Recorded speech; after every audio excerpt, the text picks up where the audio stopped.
Você pegaria sua Bíblia e abriria comigo em Eclesiastes, capítulo 1. E ele começa com algo muito, o que diremos? Não pessimista, não otimista, mas é assim que ele começa. Capítulo 1, versículo 4. Uma geração passa e outra geração vem, mas a terra permanece para sempre. Pule para o versículo 9. O que foi é o que há de ser, e o que se fez é o que se fará, e não há coisa nova debaixo do sol. Uma maneira bem interessante de começar o livro, não é? Mas acho que ele está certo, não é? É tudo uma espécie de reciclagem e fazer acontecer coisas que aconteceram antes, mas com um sabor diferente e de uma maneira diferente, porque a natureza humana não parece mudar muito, não é? Dizem que aqueles que não aprendem com a história estão garantidos a repetir seus erros. Então esse é o nosso pequeno propósito para esta manhã, lições do Titanic.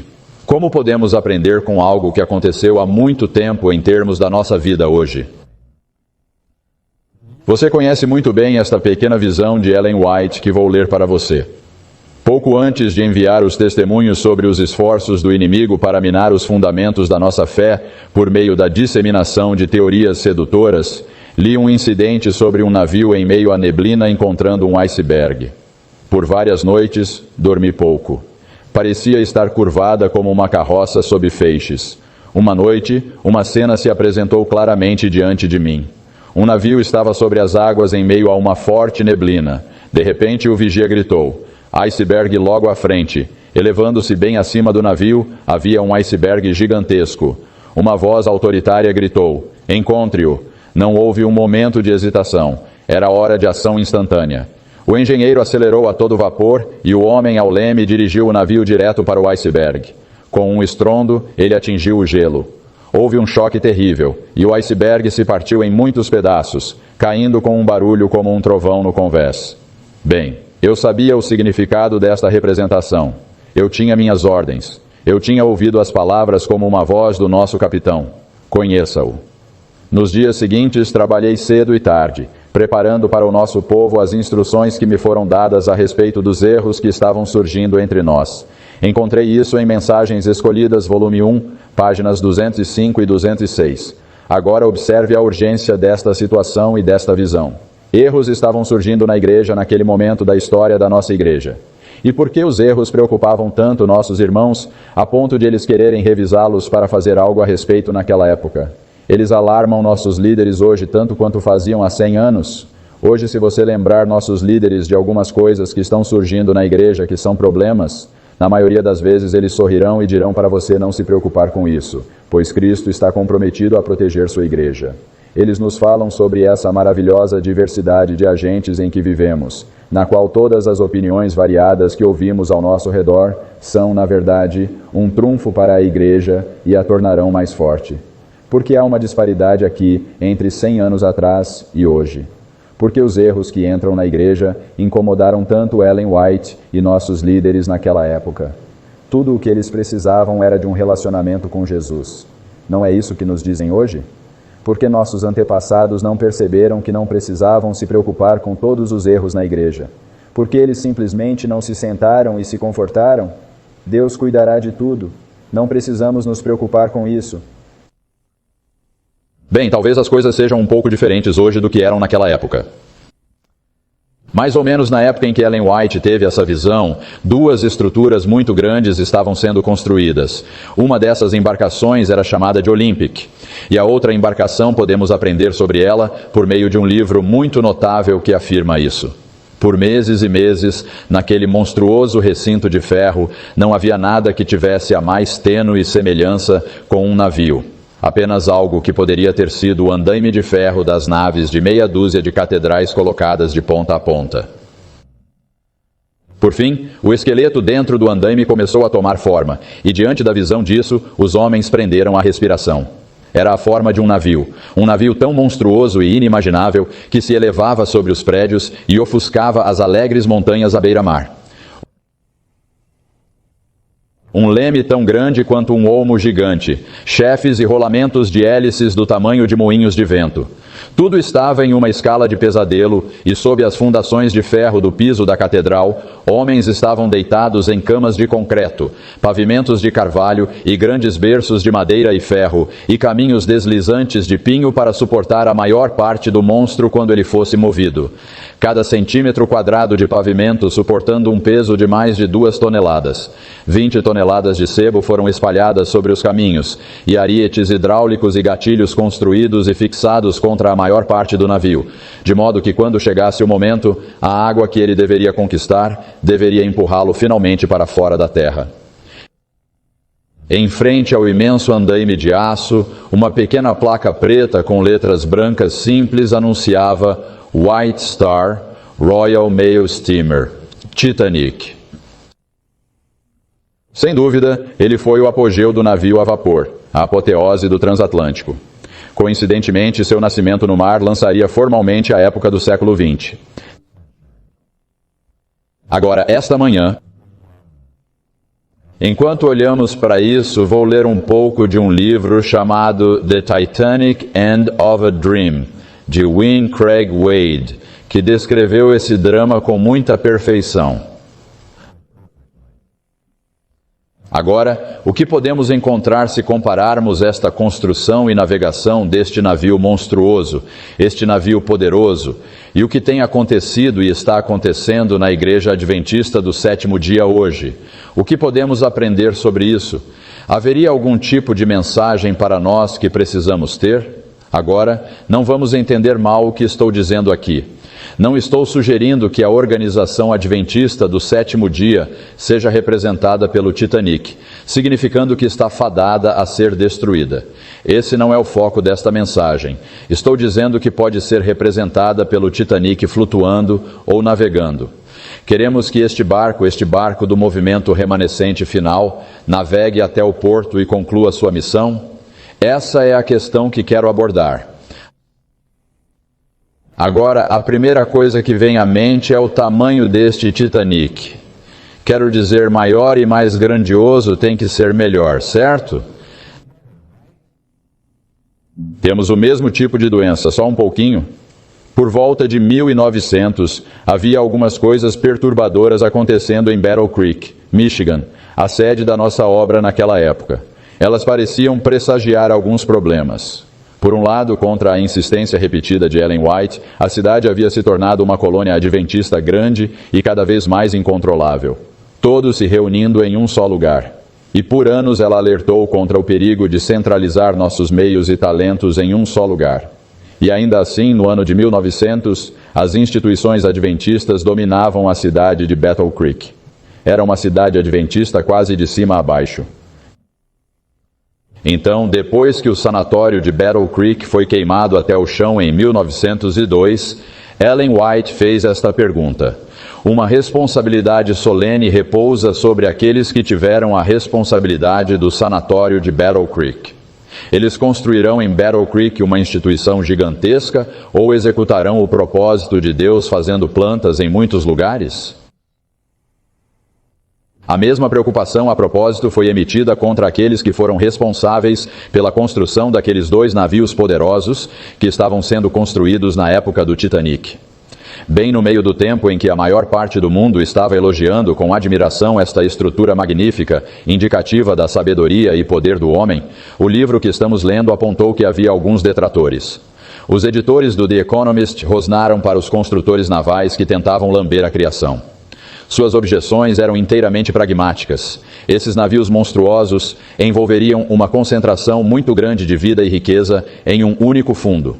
Além disso, o tamanho dos navios superou a capacidade dos subscritores existentes de segurá-los. O marinheiro e romancista Joseph Conrad se tornaria o oponente mais eloquente do movimento dos grandes navios.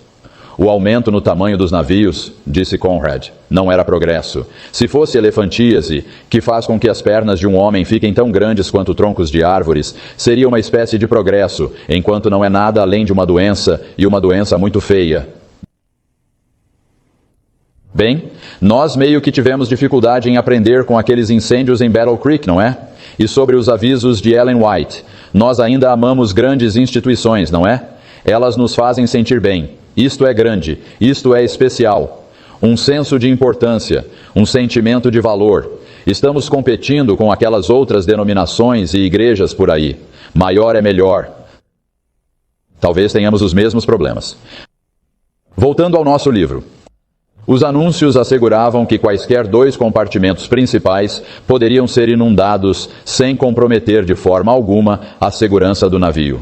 O sistema inteiro era tão engenhoso que o construtor naval declarou que o navio era praticamente inafundável. Uma frase que em menos de 2 semanas se tornaria um epitáfio assustador. E eis que descobrimos que a Igreja Adventista do Sétimo Dia tem o mesmo tipo de problema de se considerar inafundável.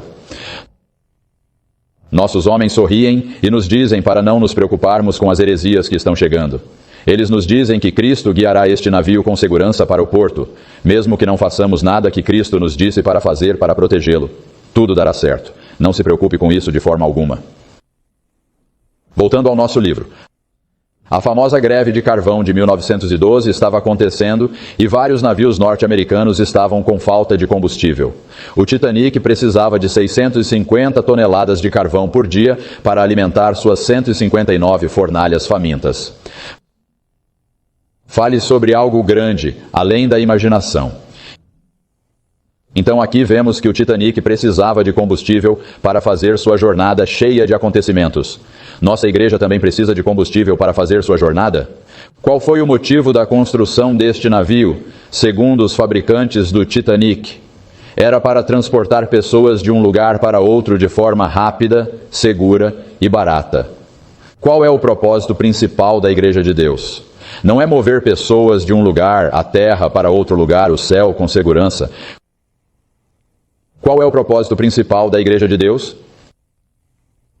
Bem, o Titanic precisou de combustível para fazer essa jornada. Nossa igreja precisa de combustível para fazer nossa jornada. E a questão para nós é: o que o Titanic fez sobre sua escassez de combustível?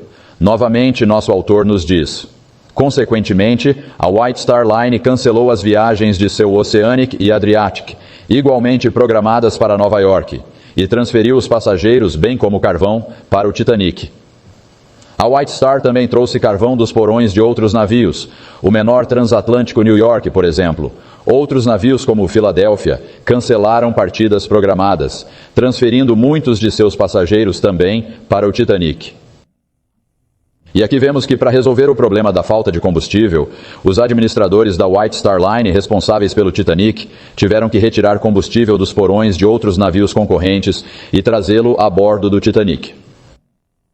Agora, com aqueles outros navios com pouco combustível, só poderia ser que o pessoal daqueles outros navios subisse a bordo e se unisse, para que todos estivessem indo em um navio na mesma direção. E surpreendentemente descobrimos que essa decisão que os administradores do Titanic tomaram para resolver o problema da falta de combustível também causou outros problemas. Citação: problemas também surgiram entre a tripulação do Titanic. O Olympic havia sido parado para reparos após uma pequena colisão no canal com um cruzador, o HMS Hawke. Em todo caso, o oficial-chefe do Olympic, H.T. Wild, foi transferido para o Titanic, causando uma reorganização na hierarquia dos outros oficiais, bem como em suas respectivas funções. Tripulantes também vieram do Olympic, bem como do cancelado Oceanic, um navio consideravelmente menor do que os novos gigantes da White Star. A tripulação do Oceanic não conseguia superar a vastidão do Titanic. Para o segundo oficial, Littler, um marinheiro especialista com experiência considerável, levou 2 semanas até que ele pudesse encontrar com confiança seu caminho de uma parte do navio para outra pela rota mais curta. Mais homens vieram do cancelado New York, ainda menor que o Oceanic, cujo carvão estava agora nos depósitos do Titanic. Muitos dos tripulantes do New York se juntaram ao Titanic no final da manhã do dia da viagem e, embora suas impressões não tenham sido registradas, eles devem ter ficado um pouco confusos. Em suma, os homens eram um grupo diverso, o que um passageiro insatisfeito mais tarde chamaria de tripulação improvisada, não familiarizada com o navio, suas funções e uns com os outros. Tudo bem, a viagem que nossa igreja quer fazer também requer algum combustível. Uma questão que tem causado tanta controvérsia ultimamente é onde vamos conseguir esse combustível para a nossa jornada. No entanto, que tipo de combustível é necessário para fazermos esse tipo de jornada da terra para o céu? Todos nós concordamos que o que é necessário é o Espírito Santo. No entanto, o impulso que agora está acontecendo dentro desta igreja é empurrar outro espírito que foi criado por aquelas igrejas que chamamos de Babilônia, o próprio estabelecimento contra o qual o Espírito Santo condenou na palavra de Deus. As outras igrejas nos ensinaram como cantar, como orar, como louvar, como ter adoração e como celebrar. Pessoas estão entrando na membresia da nossa igreja com algumas ideias incorretas sobre o nosso navio. Elas estão trazendo suas ideias de seus antigos navios para o nosso estabelecimento. Elas nos dizem que devemos entrar em um novo estilo de adoração, com o ímpeto por trás disso para construir uma ponte entre nós e outras igrejas. Dwight Nelson li um comentário muito interessante em uma de suas mensagens. Ele disse: "Por que adorar o Redentor com os métodos do escravizador?" Comentário interessante. Estamos pedindo a especialistas de outras igrejas para nos treinar em como fazer nossas igrejas crescerem, nosso aconselhamento, nossa pregação e como fazer adoração eficaz. De fato, as outras igrejas já estão em nosso meio e Continuando, estamos constantemente ouvindo sobre a palavra diversidade e estamos ouvindo sobre o conceito de diversidade. Todos os nossos periódicos confirmam que temos exatamente o que o Titanic possuía enquanto navegava um grupo diverso de pessoas. Ainda nossa narrativa nos diz que essa diversidade causou muitos problemas para o Titanic. Pessoas que não deveriam estar lá, estavam lá, tanto os passageiros quanto a tripulação. E descobriremos que esse problema prevaleceu durante toda a aventura e até custou muitas vidas quando o Titanic naufragou. As coisas não estavam como deveriam estar. Em seguida, o Titanic finalmente chegou a uma área que tinha muitos icebergs. E esses icebergs vieram de uma direção muito interessante, como você lê a história. Tinha sido uma temporada estranha para o gelo no Atlântico Norte. O fato era bem conhecido. Um inverno relativamente quente fez com que um grande número de pássaros se separasse da costa da Groenlândia. Indo para o norte, eles acabaram atingindo a corrente do Labrador e se deslocaram para o sul. Eventualmente, eles encheram as rotas de navios a vapor nas grandes margens de Newfoundland. Lembra de alguma coisa sobre o norte na Bíblia? O livro de Daniel fala sobre um certo rei do norte no capítulo 11, que sabemos representar. Vamos ler. Vamos ao livro de Daniel. Daniel capítulo 11. Daniel 11, 36, versículo 36. E o rei fará conforme a sua vontade, e se exaltará e se engrandecerá sobre todo Deus, e falará coisas maravilhosas contra o Deus dos deuses, e prosperará até que a indignação se cumpra, porque o que está determinado se fará. Nem respeitará o Deus de seus pais, nem o desejo das mulheres, nem respeitará qualquer Deus, porque ele se engrandecerá acima de todos. Versículo 40. E no tempo do fim, o rei do sul o atacará, e o rei do norte virá contra ele como um redemoinho, com carros e com cavaleiros e com muitos navios, e ele entrará nos países e inundará e passará. Algo vindo do norte. Nos dias de Jeremias, abrem Jeremias capítulo 1. Ele alertou o povo de Deus que a antiga Babilônia viria do norte atrás deles. Jeremias capítulo 1. E veja o versículo 13. E a palavra do Senhor veio a mim pela segunda vez, dizendo: O que vês? E eu disse: Vejo uma panela fervente, e a sua face está voltada para o norte. Então o Senhor me disse: Do norte um mal se espalhará sobre todos os moradores da terra. Pois eis que eu chamarei todas as famílias dos reinos do norte, diz o Senhor, e eles virão. E cada um porá o seu trono à entrada das portas de Jerusalém, e contra todos os seus muros ao redor, e contra todas as cidades de Judá. e proferirei os meus juízos contra eles, a respeito de toda a sua maldade que me deixaram, e queimaram incenso a outros deuses e adoraram as obras das suas próprias mãos. Em nossos dias, a Bíblia alerta todos os crentes de que a Babilônia moderna está vindo do norte para buscá-los. Este tempo trazendo destruição não foi visto desde que as pessoas viveram nesta terra. Um tempo de problemas como esse nunca tinha sido visto até este momento. Paralelo interessante. Não há muito a ser tirado dele, mas a mesma direção que os icebergs vieram para o Titanic. Agora de volta ao Titanic. O próximo é o assunto do exercício do bote salva-vidas. Houve apenas um exercício quando o navio estava atracado em Southampton, e apenas 2 barcos foram baixados. Houve outro exercício programado no mesmo dia da colisão, mas nunca ocorreu. As listas de barcos foram colocadas, mas o exercício nunca foi chamado. Ninguém sabia o porquê. Além disso, havia proporcionalmente poucos marinheiros entre a enorme tripulação do Titanic. Era inconcebível que no navio praticamente inafundável, a necessidade de evacuar todos os passageiros no mar surgisse. Bem, já que eles realmente não acreditavam que o navio pudesse afundar, eles simplesmente não realizaram os procedimentos de segurança necessários. Não era relevante, não era importante. E eu acho que o mesmo problema existe hoje em nossa amada igreja. Ela cai de cabeça em uma crise como essa, que a igreja nunca viu na história de sua existência, chegando bem no nosso futuro imediato.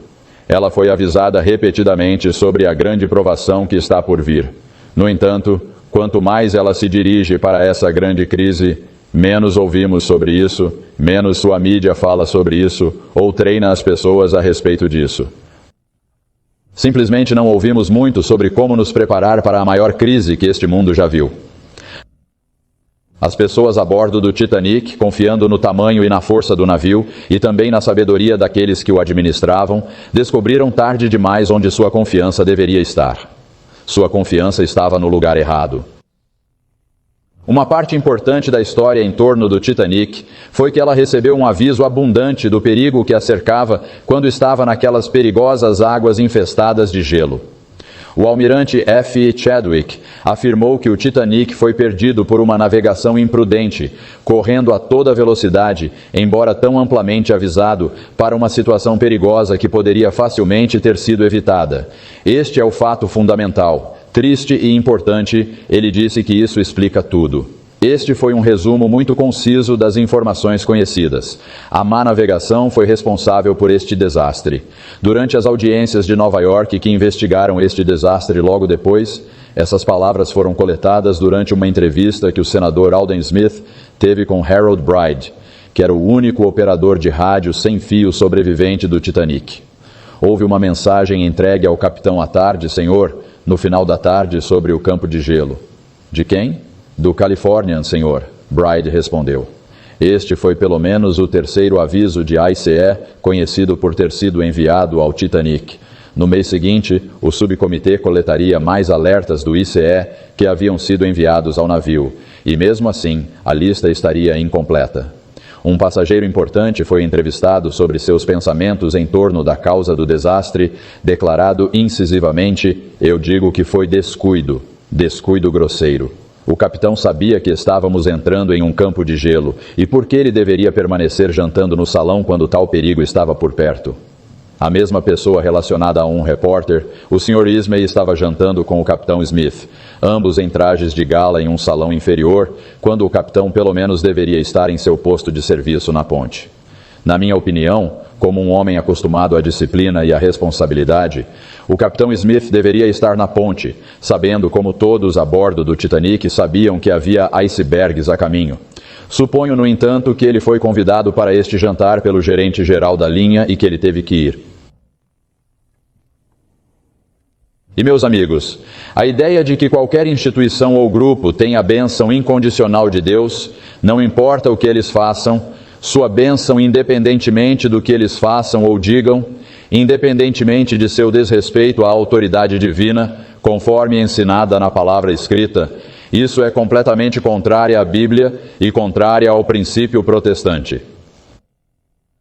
Nossos líderes se apegam firmemente à ideia de que a organização denominacional, como a conhecemos hoje, sempre será protegida pelo Senhor, não importa o que ela faça.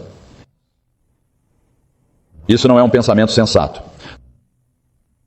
Nossos líderes constantemente reconhecem que sim, há algumas coisas ruins acontecendo dentro do estabelecimento denominacional. Mas novamente eles continuam dizendo: a profecia diz que tudo isso vai acontecer.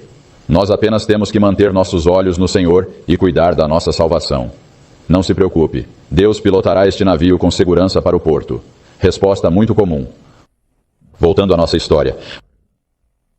O capitão Smith conhecia o mar, e seu olho claro e mão firme muitas vezes guiaram seu navio por caminhos perigosos. Por 40 anos, tempestades procuraram em vão irritá-lo ou ameaçar sua embarcação. Cada novo tipo de navio construído por sua companhia foi entregue a ele como uma recompensa por serviços fiéis e como uma evidência de confiança em sua habilidade. Forte de membros, intenção de propósito, puro de caráter, destemido como um marinheiro deve ser, ele andou no convés desta estrutura majestosa como mestre de sua quilha.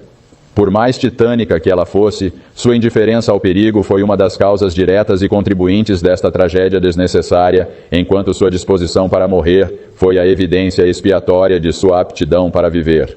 Aqueles de nós que o conheciam bem, não com raiva, mas com tristeza, registram uma acusação específica contra ele, excesso de confiança e negligência em atender aos avisos frequentemente relacionados de seus amigos.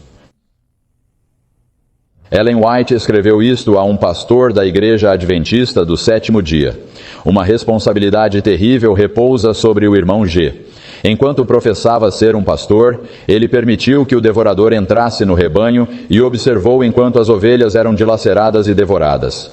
O senho franzido de Deus está sobre ele. Ele não zela pelas almas como alguém que deve prestar contas. Testemunhos. Volume 1, página 232. Há paralelos, não há? De volta ao barco. O mistério de sua indiferença ao perigo, quando outras embarcações menos pretensiosas dobravam sua vigilância ou paravam seus motores, não encontra hipótese razoável em conjecturas ou especulações. A ciência na construção naval deveria obter a perfeição para ter falado sua última palavra. O domínio do oceano havia sido finalmente alcançado, e o excesso de confiança parece ter entorpecido as faculdades geralmente tão alertas. Com a atmosfera literalmente carregada de sinais de alerta e mensagens sem fio registrando seu último apelo, os foguistas na sala de máquinas alimentaram seus fogos com combustível novo, registrando naquele lugar perigoso sua velocidade mais rápida. Talvez nosso maior perigo hoje seja o mesmo: excesso de confiança. Excesso de confiança. A colisão aconteceu. Centenas de passageiros da terceira classe estavam em um círculo com o pregador no meio, rezando, chorando, pedindo a Deus e Maria para ajudá-los. Eles ficaram lá, ainda chorando até que a água cobriu suas cabeças. Eles apenas rezaram e gritaram, nunca levantando uma mão para se ajudar. Eles perderam sua própria força de vontade e esperavam que Deus fizesse todo o trabalho por eles. E nós hoje poderíamos meio que levantar as mãos e dizer: o que posso fazer? Sou apenas uma pessoa, não posso mudar nada.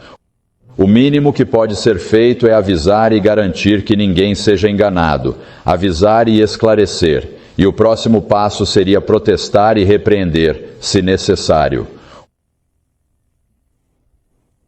O último aspecto importante e muito surpreendente sobre o Titanic, que faz um paralelo aos eventos que ocorreram em torno da Organização Adventista do Sétimo Dia, nestes dias cruciais, gira em torno de como o Titanic confrontou o iceberg. Murdoch, o primeiro oficial, evidentemente viu a massa de gelo praticamente ao mesmo tempo que o vigia. Então, o que vamos fazer com esse iceberg? Agora lembre-se da instrução específica dada a Ellen White por meio de uma visão que acabou sendo a política que salvou a denominação de 100 anos atrás. O Senhor ordenou a ela e seus líderes destemidos que o enfrentassem. Em outras palavras, fossem protestantes. A instrução divina era enfrentá-lo, bater de frente. Haveria uma colisão de sacudir os ossos. Todos a bordo seriam abalados, mas o navio permaneceria flutuando, ela disse. Bata no obstáculo com um golpe de raspão, e um só abriria um corte no qual o mar inundaria incontrolavelmente. A lição no símbolo é clara demais para ser perdida. Muitos dos perigos que a igreja enfrentará estão escondidos logo abaixo da superfície. Eles não são fáceis de ver, revelados por apenas algumas dicas que são a ponta de um iceberg muito maior. E essas são as ameaças mais mortais de todas. E na visão de Ellen White, elas foram enfrentadas batendo de frente no obstáculo com toda a força que a igreja conseguiu reunir. Então a questão é, como o Titanic encontrou o iceberg naquela noite fatídica? As evidências mostram que o Titanic, no tempo muito curto que lhe foi concedido para agir, tentou desviar-se do iceberg. Ouça atentamente o que foi descoberto sobre como o Titanic encontrou o iceberg em comparação com como deveria ter encontrado o iceberg. Eles viram a massa de gelo. Murdoch gritou, a estibordo, a toda velocidade a ré. A ideia dele era balançar a proa para longe e então virar o leme com força para o outro lado e então balançar a popa para longe. Mesmo assim, enquanto Murdoch estava tentando desviar do caminho do iceberg, porque ele tinha pisado no freio, por assim dizer, jogando os motores a toda velocidade para trás, ou seja, colocando os motores em marcha ré. A edição de 1910 do Knight's Modern Seamanship contradiz claramente tal ação. A política do oficial Murdoch era acionar os motores do navio em marcha ré para diminuir a velocidade e, ao mesmo tempo, desviar do iceberg. E o resultado final foi que o iceberg abriu um corte no lado estibordo do navio, perto da proa. E isso não foi apenas a causa da perda do navio, mas também responsável pelas vidas perdidas naquele dia. No entanto, naquela época ficou claro por todas as autoridades responsáveis que investigaram o acidente que o navio teria sobrevivido ao incidente se tivesse feito exatamente o que o Senhor havia dito a Ellen White e outros líderes para fazer sobre a apostasia que estava confrontando o estabelecimento denominacional na virada do século. Citando no passado, outros navios sofreram golpes severos com icebergs e sobreviveram. O Arizona, um caso famoso em 1879, o navio Donaldson Concordia em 1899, o Crown Prince Wilhelm em 1907 e o Columbia no ano passado, todos colidiram de cabeça com icebergs do Atlântico Norte. Suas proas estavam todas amassadas como papel alumínio, mas as anteparas dianteiras resistiram e eles estavam relativamente ilesos. De fato, não houve nenhum caso na lembrança atual de qualquer navio considerável afundando como resultado de um iceberg. Durante a primeira audiência após o desastre, o presidente da White Star Line e o dono do navio, Bruce Ismay, comentaram claramente: se este navio tivesse escondido a haste do iceberg em toda a probabilidade humana, ele estaria aqui hoje. Mais tarde, essas palavras retornaram à memória do senador Smith nos exames. O senador Smith não conseguia esquecer o testemunho de Ismay em Nova York de que se o navio tivesse batido de frente, ele não teria afundado, e sua alegação foi posteriormente verificada por engenheiros navais. Há evidências de que, no caso do Titanic, esse curso não teria sido apenas justificável, mas obrigatório. O vigia Frederick Fleet testemunhou que o iceberg foi visto muito tarde. Os vigias não receberam binóculos. Além disso, a falta de definição entre o horizonte e o mar e a ausência de ondulação impediram que o iceberg fosse visto até que estivesse muito próximo. A maioria das autoridades concordou que o navio estava praticamente sobre o iceberg quando Murdoch tomou medidas evasivas. Para situações tão terríveis, as recomendações da náutica moderna são novamente explícitas, na medida em que outras considerações de lei e náutica permitem que qualquer embarcação em perigo de colisão apresente sua proa ao perigo em vez de sua lateral. Quero dizer, isso estava no manual que eles usavam para todas as viagens oceânicas. E continua dizendo: o primeiro impulso de muitos oficiais em tal situação é se afastar do perigo e, ao mesmo tempo, reverter os motores com potência total. Este curso tem muito mais probabilidade de causar colisões do que preveni-las. Pode ser correto para o navio se afastar se a emergência for tal que exija quaisquer ações de sua parte, mas se ele fizer isso tão longe de reverter os motores, ele deve, se possível, aumentar sua velocidade, pois todo o seu esforço deve ser direcionado para sair do caminho do obstáculo o mais rápido possível. Se afastar e diminuir a velocidade é a maneira mais segura possível de provocar uma colisão. Você consegue imaginar isso no próprio livro-texto de Viagens Oceânicas?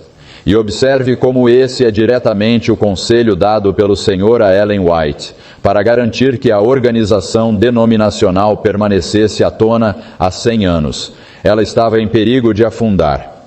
E a pergunta que precisamos fazer hoje é qual abordagem estamos tomando como povo à luz dos muitos icebergs que estão nos atingindo do norte. Sempre nos dizem, afaste-se dos problemas, não balance o barco, não cause problemas. Fomos ordenados, lembre-se, que devemos confrontar essas ideias diretamente com a palavra de Deus. Uma vez que libertamos a palavra de Deus dos conceitos destrutivos de diversidade, tudo está bem. Esta é uma boa visão, aquela é uma boa visão, tudo sairá. Somente se libertarmos a palavra de Deus deste conceito, possuiremos poder suficiente para derrotar os agentes de Satanás e salvar nossa amada igreja. Como o Titanic não atingiu o iceberg de frente, observe o que finalmente aconteceu com as vidas daqueles que estavam a bordo, conforme descrito pelo senador Alden Smith na conclusão da investigação do desastre do Titanic. Naquele momento, o gelo, irresistível como aço, avançou sobre ela e a atingiu em um ponto vital. Enquanto o último comando do oficial de quarto em seu esforço para evitar o desastre, distraído pelo súbito aparecimento de perigo extremo, virou bruscamente a proa, a parte mais bem preparada para resistir à colisão, expondo a têmpora ao golpe. Na curva do porão, o revestimento de aço cedeu a um golpe superficial, tão leve que o impacto não foi sentido em muitas partes do navio. Muitos dos passageiros e tripulantes nem sabiam da colisão até serem tardiamente avisados do perigo por amigos ansiosos, e mesmo assim, as declarações oficiais foram revestidas de tais garantias confiantes de segurança a ponto de não despertar medo. Há evidências que mostram que nenhum aviso final foi dado por nenhum oficial. Nenhum alarme geral foi dado. Nenhum oficial do navio se reuniu formalmente. Nenhuma rotina ordenada foi tentada ou sistema organizado de segurança iniciado. A esmo, eles correram uns pelos outros na escada e no corredor, enquanto homens de autocontrole se reuniam aqui e ali nos convéses, olhando impotentes uns para os outros ou encorajando os menos corajosos do que eles. Nenhum teste suficiente foi feito em caldeiras, anteparas, engrenagens ou equipamentos, e nenhum dispositivo de salvamento ou sinalização foi revisado. Oficiais e tripulação eram estranhos uns aos outros e passageiros a ambos. Nenhum deles estava familiarizado com o navio ou seus implementos ou ferramentas. Nenhuma prática de treinamento ou estação ou disciplina perturbou a tranquilidade daquela viagem. E quando a crise chegou, um estado de absoluto despreparo deixou passageiros e tripulação estupefatos. E em seu desespero, o navio afundou carregando um sacrifício tão desnecessário de mulheres nobres e homens corajosos, quanto jamais se aglomeraram em torno do assento do julgamento em qualquer momento do tempo que passa. Fim da citação. Muitos da tripulação daquele navio, envergonhados, lembram que estavam envergonhados sobre que isso não deveria ter acontecido. Eles não desejavam criar pânico, não queríamos assustar ninguém, não declararam adequadamente a urgência da situação dos passageiros. Seus esforços eram para dar uma mensagem de paz e segurança às pessoas. Eles se esforçaram para não despertar nenhum medo. Há um texto que temos que ler agora mesmo. Está no livro de Joel. Você voltaria ao livro de Joel comigo? Um desses livrinhos difíceis de encontrar no final do Antigo Testamento. Encontre Oséias e você não estará muito longe. Joel 2, versículos 15 a 18, para o nosso tempo.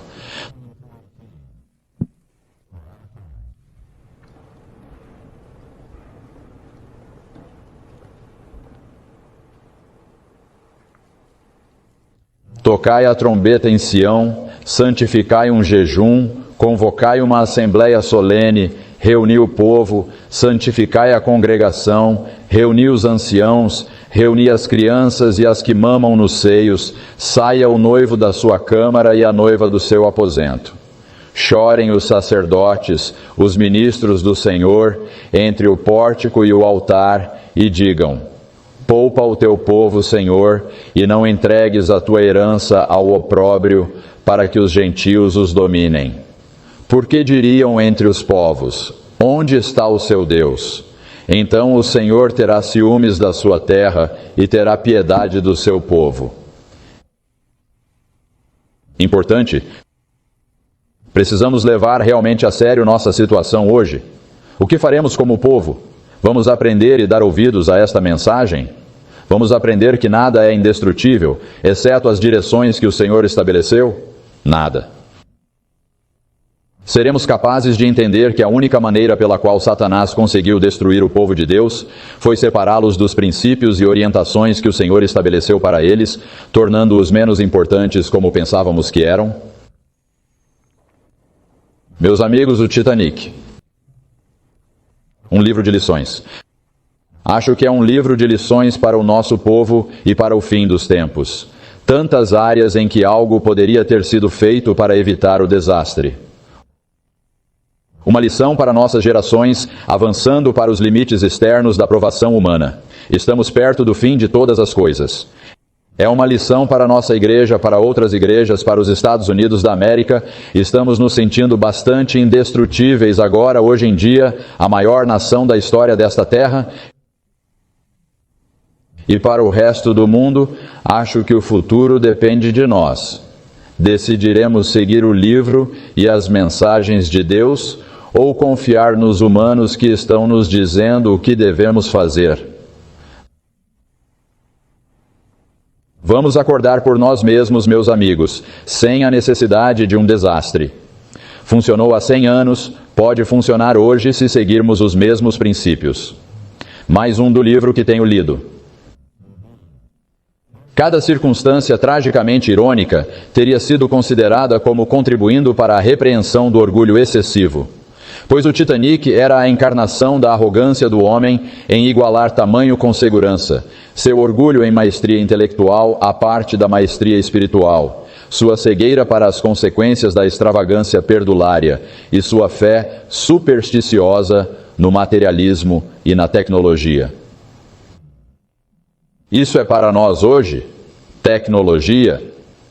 O que é realmente alarmante, no entanto, é o quanto essas armadilhas ainda tipificam o Ocidente, especialmente o mundo de língua inglesa de hoje, na era da ansiedade. Enquanto essa mesma arrogância estiver conosco, o Titanic continuará a ser não apenas uma memória assombrosa do passado recorrente, mas um presságio das coisas que estão por vir. Um apocalipse ocidental, talvez, em que o mundo como o homem ocidental o conheceu e moldou, é minado de dentro, não superado de fora, e não termina em holocausto, mas com um deslizamento silencioso para o esquecimento. Esse foi um aviso bem interessante do autor deste livro sobre o Titanic, sobre o nosso mundo, a nossa sociedade, dependendo totalmente das nossas habilidades de conquistar o que está lá fora, não importa o que a natureza nos jogue, não importa o que vemos. E eu digo, pela graça de Deus, vamos aprender uma lição. Vamos aprender uma lição não apenas do Titanic, mas de nossa própria experiência passada, quando nossa igreja estava em perigo de ser dilacerada e destruída há 100 anos. E a mensagem que nossa profetisa nos deu é para enfrentá-la. Não recue. Não espere que alguém dê uma ordem. Enfrente-o com a palavra de Deus. Diga alguma coisa. Não fique em silêncio.